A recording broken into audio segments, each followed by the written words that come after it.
Là, je me regarde dans le retour, ce que vous voyez à l'écran, et je suis gêné comme vous. Est-ce que tu es gêné, toi? Je crois que oui. La question qui se pose, Tato, je suis un petit peu mal à l'aise. Pourquoi tu n'es pas au milieu? Normalement, tu dois être là. Ok? Mais en fait, les Poudato, je vous dis les aléas de youtubeurs. En fait, si je me mets au milieu, comme ceci, vous allez voir l'interrupteur.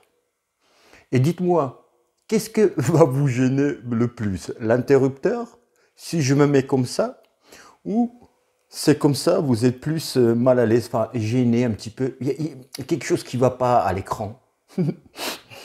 Maintenant, si je me mets comme ça, vous allez regarder l'interrupteur. Vrai ou pas?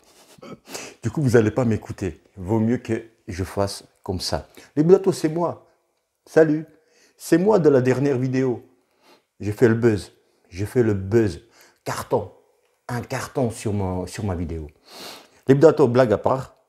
J'ai un cheveu. Je ne sais pas d'où il sort. J'ai pas de cheveux, mais enfin. Il y a Cyril Gann qui est allé dans TPMP chez Cyril Hanouna.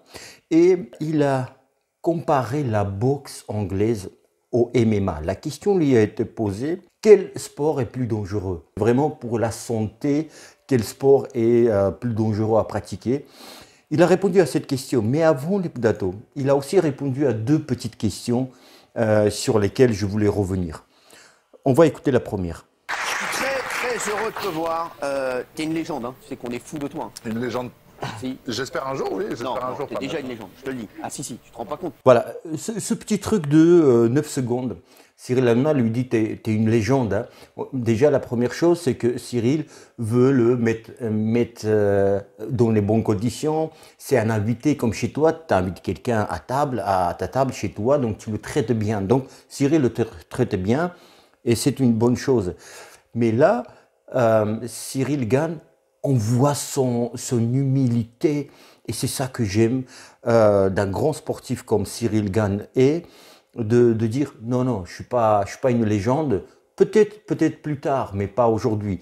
Et parce que la vérité, on aime beaucoup Cyril Gann, d'accord, moi en premier, mais voilà, la légende, c'est un petit peu plus tard. J'espère pour lui, c'est plus tard. Mais comparé à la légende, non.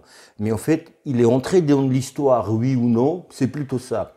Oui, il est déjà entré dans l'histoire de MMA français, voilà, de part parce que c'est le premier poids lourd à combattre en MMA, à combattre pour un titre mondial, voilà, pour un championnat du monde, c'est le premier. Donc son humilité, moi j'aime beaucoup ça. Il a répondu à la deuxième question aussi, en petite question, on va voir. Tout le monde parle que de toi. Oui, parce que c'est le sport du moment et parce que j'arrive sur un très très bon timing et c'est vrai que les performances sont bonnes, donc c'est vrai que... Oui. Voilà, tout le monde me parle de toi et Cyril lui parle de sa popularité. Et lui, vous savez, c'est très compliqué à visualiser ta popularité en fait. Prenons les stars de télé-réalité qui en font une télé-réalité. Ils en sortent, ils sont célèbres, d'accord, on se souvient des anciennes télé-réalités où ils sortaient, ils voyaient qu'ils étaient célèbres et ils pensaient que c'est normal, mais en fait, je ne pense pas qu'ils pouvaient expliquer pourquoi je suis connu. Ok, on me voit à la télé, mais pourquoi? Et Cyril, c'est très difficile à le faire. Hein. Et Cyril, en fait, il peut t'expliquer, il sait pourquoi il est populaire. Donc, il te dit, tu vois, il te développe ça. D'une part, parce que c'est un nouveau sport donc qui fait parler de lui, MMA, donc il est populaire. Voilà. Et aussi le timing aussi, moi je suis tombé à un bon timing où le MMA il est permis aujourd'hui. Avant, il n'était pas permis, c'était interdit, MMA en France. Aujourd'hui, c'est depuis un an et demi, donc on peut organiser les combats de MMA, etc. Et puis, tu vois, il t'explique ça, ce cheminement du pourquoi, du comment. Donc, et encore une fois, là, il est assez... il se la pète pas, tu vois. C'est ça que j'aime. Et maintenant, la question principale, est-ce que c'est la boxe, c'est plus dangereux à pratiquer de la boxe ou du MMA? Il paraît que c'est moins dangereux quand tu prends des coups au MMA, contrairement à ce qu'on va voir, parce que les images elles sont fortes, que certains sports de combat uniques. Bah, je prends la boxe anglaise, c'est ce qu'il y a de plus connu, c'est ce que les gens connaissent, Mike Tyson, Mohamed Ali. Benjamin Castaldi. On est sur des coups uniquement ciblés sur la partie haute du corps. Nous, ça va être au niveau des jambes, ça va être des soumissions, ça va être des projections, ça va être un peu à la tête aussi.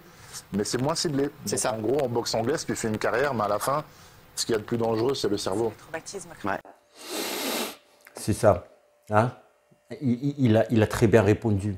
En fait, ce qu'il dit aussi, c'est qu'il y a le corps, il y a le cible, et il y a la cible qui est le corps humain en MMA, donc tu peux le faire mal par soumission à la clé au bras, ou à la jambe, au pied, l'étranglement.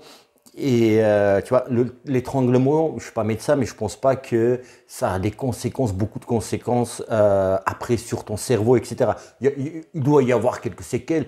Voilà, rien ne passe comme ça. Hein. Mais je veux dire, ce n'est pas des coups. Au niveau cérébral, tu n'auras pas autant de séquelles comme en boxe quand tu prends un KO. Donc, tu as plusieurs manières de gagner le combat. Alors qu'en boxe, il y a deux manières. Soit, en gros, soit tu gagnes au poids, soit par KO. Et parfois aussi, les boxeurs, la boxe anglaise, il y en a qui sont restés aussi, enfin, ils en sont morts en perdant au poids. Donc le combat a duré ce qui a duré, 8 rounds. Le combat devait durer 8 rounds, ça a duré 8 rounds. Le boxeur perd au poids, mais il prend tellement de coups que après il y a hémorragie cérébrale, etc. Mais en fait, c'est là aussi il y a la différence. On voit MMA quand il y a beaucoup de sang, plus de sang dans l'octogone que ça soit sur le ring quand il y a un combat de boxe anglaise. C'est parce qu'en fait, c'est visuel, c'est choquant, parce qu'en fait, c'est des petits gants.